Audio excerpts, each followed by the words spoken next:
Bien, buenas tardes ingeniero, compañeros presentes, les habla Castillo Ceballos Brian en representación del grupo 5 de trabajo. En esta oportunidad voy a exponer los temas de operaciones de swaps y warrants, cobertura mediante operaciones y opciones put and call. En la primera parte de la exposición tenemos las operaciones de swaps y warrants. Operaciones de swaps. Bien, un swap es un derivado o un acuerdo de intercambio financiero entre dos partes que acuerdan intercambiar durante un tiempo establecido dos flujos financieros de la misma divisa o de diferente divisa sobre un nominal determinado.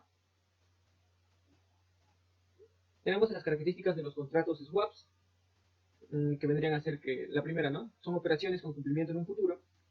Los swaps se pueden entender como una cadena de contratos forward de manera de generar la cobertura necesaria para lo que se requiera.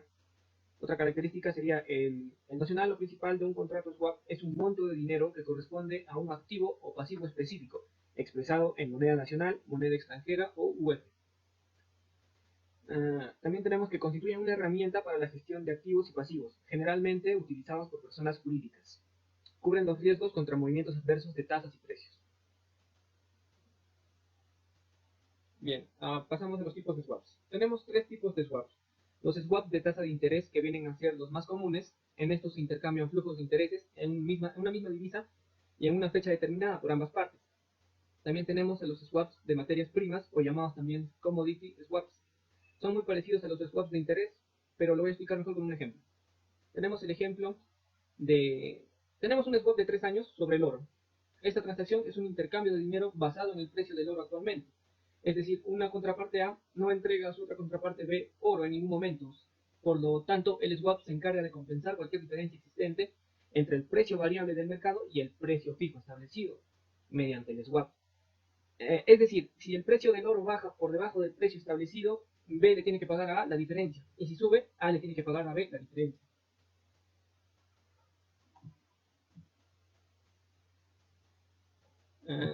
Después tenemos los swaps de índices bursátiles.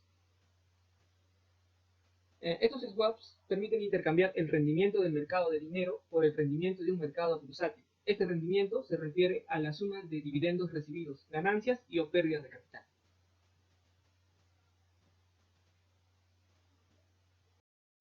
Bien, ahora tenemos a los swaps sobre tipo de cambio. Es una variedad de swaps de tasa de interés con la diferencia de que los nocionales de pago están en dos divisas distintas.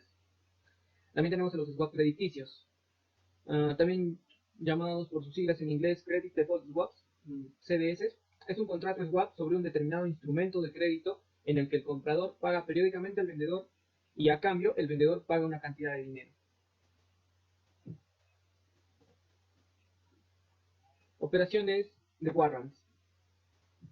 Los warrants son valores negociables en la bolsa que otorgan a su propietario el derecho de realizar una compra o venta de un determinado activo o subyacente. Tenemos unos conceptos básicos. Tenemos el activo subyacente, que está referenciado al warrant. Ya viene a ser como una acción, un índice, un tipo de cambio, una materia prima o un tipo de interés. El precio del mercado, también llamado precio spot del activo subyacente, es el precio al cual se puede adquirir el activo subyacente en su mercado de cotización en cada momento. Tenemos el precio de ejercicio, es el precio al cual el propietario del warrant call tiene derecho a comprar el activo subyacente, o el precio al cual el propietario del warrant put tiene derecho a vender dicho activo subyacente. Por otro lado tenemos a la fecha de ejercicio, es la fecha en la que el propietario del warrant ejerce su derecho a comprar o vender el activo subyacente. Tenemos también la fecha de vencimiento, es la última fecha en la cual el propietario del warrant puede ejercer su derecho a comprar si se trata de un warrant tipo call, claro, o vender si se trata de un warrant tipo put. La fecha de liquidación es la fecha en la cual se liquidan los derechos ejercidos, es decir, la fecha valor en la que el inversor compraría o vendería el activo subyacente del warrant.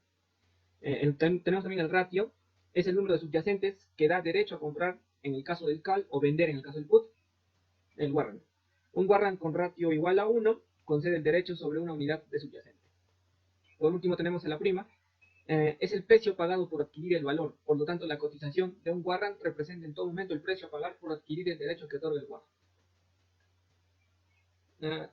Tenemos los tipos de warrants, el tipo warrant call y el warrant put, como ya mencionamos hace un momento. El warrant call es un warrant de compra, es decir, otorga el derecho a comprar el activo subyacente, a diferencia del warrant pool, que es un warrant de venta, que otorga el derecho a vender el activo. Cobertura mediante operaciones. Funciones básicas de la operación. La función más importante desempeñada por los primeros mercados del futuro fue la cobertura de las existencias no vendidas.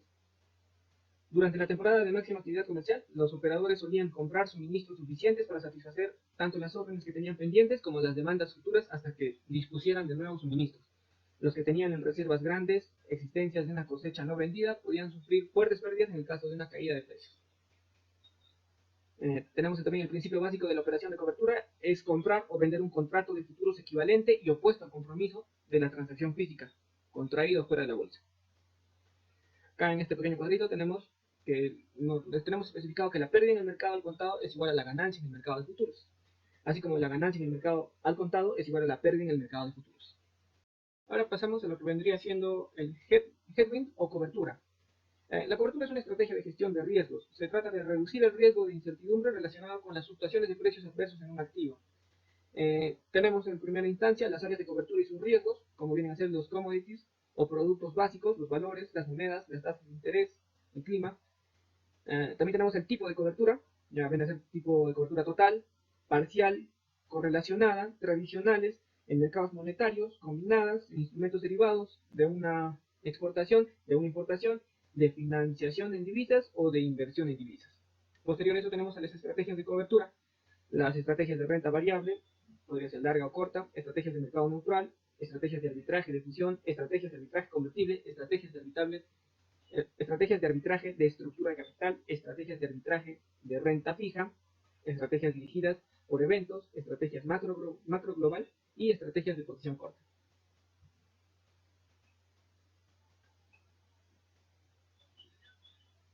Pasamos a las áreas de cobertura y sus riesgos. Tenemos a los valores, que viene a ser el riesgo asociado, se conoce como riesgo de capital o riesgo de valores.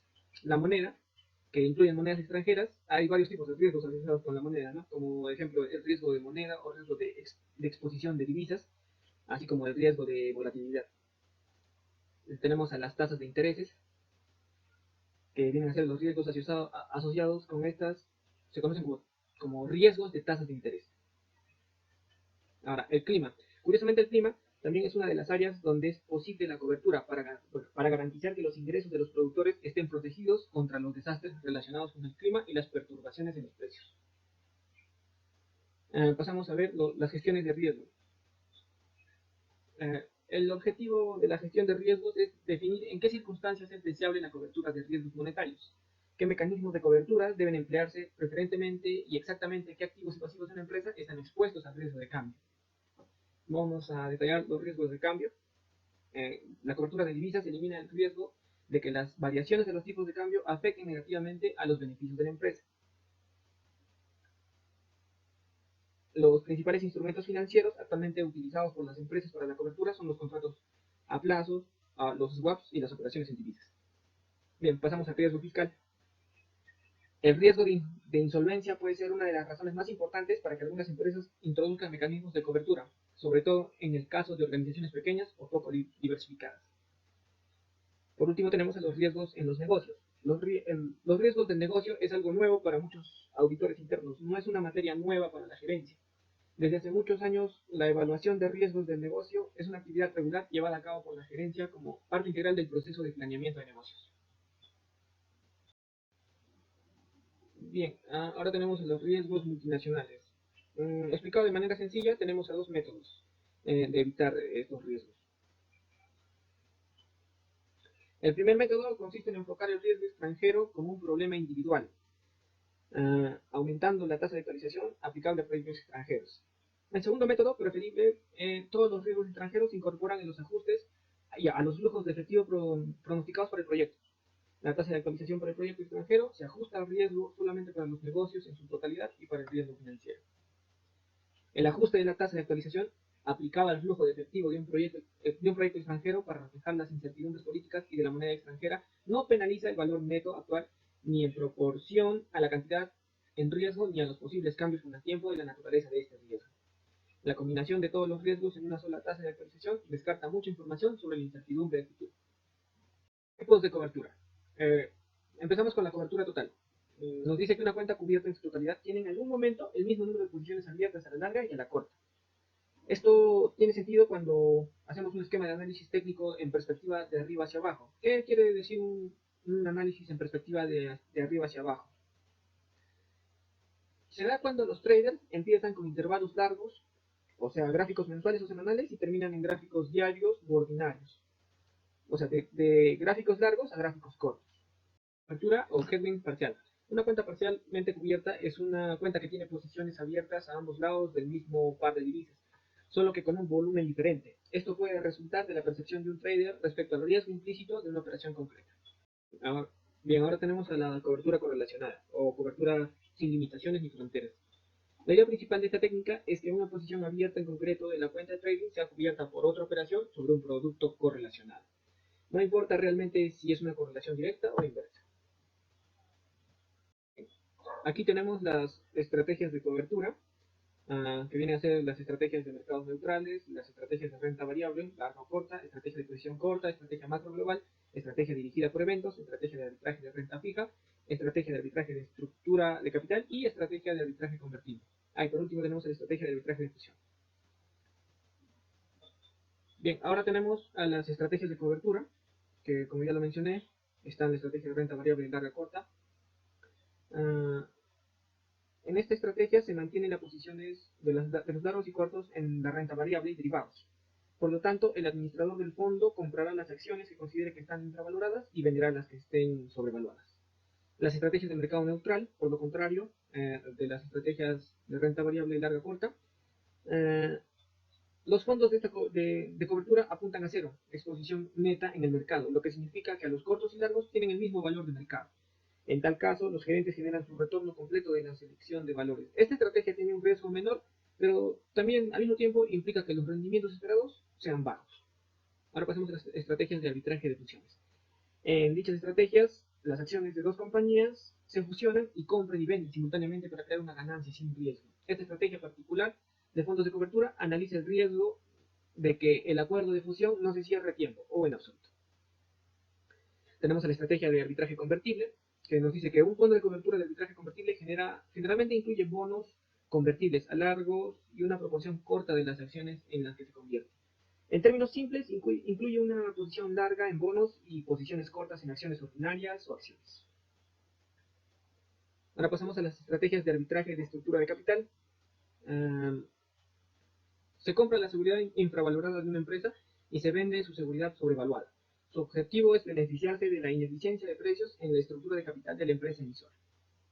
Estrategias de arbitraje de renta fija. Esta estrategia particular de fondos de cobertura obtiene ganancias de las oportunidades de arbitraje en valores de tasa de interés. Aquí se supone que las posiciones opuestas en el mercado aprovechen las pequeñas inconsistencias de precios que limitan el riesgo de tasa de interés. Estrategias de macro global. Esta estrategia de fondos de cobertura tiene como objetivo obtener ganancias de los grandes cambios económicos y políticos en varios países al centrarse en las apuestas sobre las tasas de interés, de los bonos soberanos y las monedas. Pasamos a las estrategias de posición corta, que incluyen la venta de las acciones que se esperan disminuyan de valor para implementar con éxito esta estrategia. Los gestores de fondos deben consultar los estados financieros, hablar con los proveedores o competidores para buscar signos de problemas para esta empresa en particular. La utilización de coberturas. Las empresas no financieras también pueden verse beneficiadas con su intervención en los mercados de futuros y opciones, especialmente en aquellas que por su tamaño y estructura financiera tienen una alta participación en los mercados financieros. Ahora tenemos las aplicaciones de futuros y las operaciones de cobertura. 1. Situación del potencial usuario del mercado de futuros, riesgo a cubrir. 2. Prevención de realizar una emisión de pagarés de empresas, bancarios o corporativos a corto plazo. 3. Previsión de realizar una emisión de bonos u obligaciones a medio o largo plazo. 4. Previsión de recepción o renegociación de préstamos o créditos a medio o largo plazo. 5. Inversiones financieras a realizar en breve en activos monetarios a corto plazo. 6. Previsión de concesión de créditos a corto plazo. 7. Inversión financiera a realizar en breve en activos financieros a medio o largo plazo. 8. Previsión de concesión de préstamos o créditos a medio o largo plazo. Pasamos a ver las operaciones put and call. Las operaciones call. Una opción call da a su comprador el derecho, pero no la obligación a comprar un activo subyacente a un precio determinado en una fecha concreta. A diferencia de un contrato put que le da al comprador el derecho, pero no la obligación de vender un activo a un precio determinado antes de una fecha de vencimiento concreta.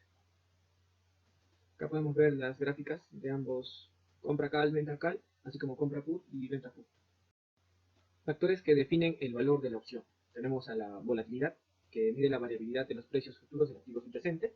Tenemos también al precio actual del activo, que nos dice que cuando el precio del activo subyacente es alto, es más probable que su precio al vencimiento sea alto.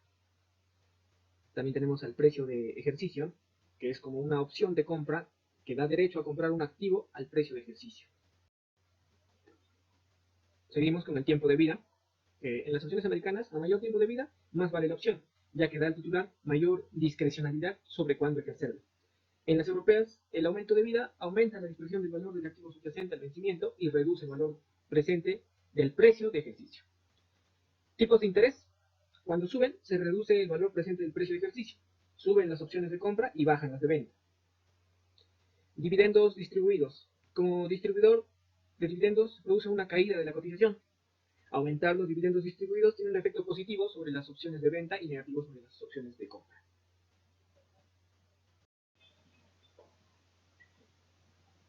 Bien, con esto doy por finalizada la exposición. Muchas gracias por la atención.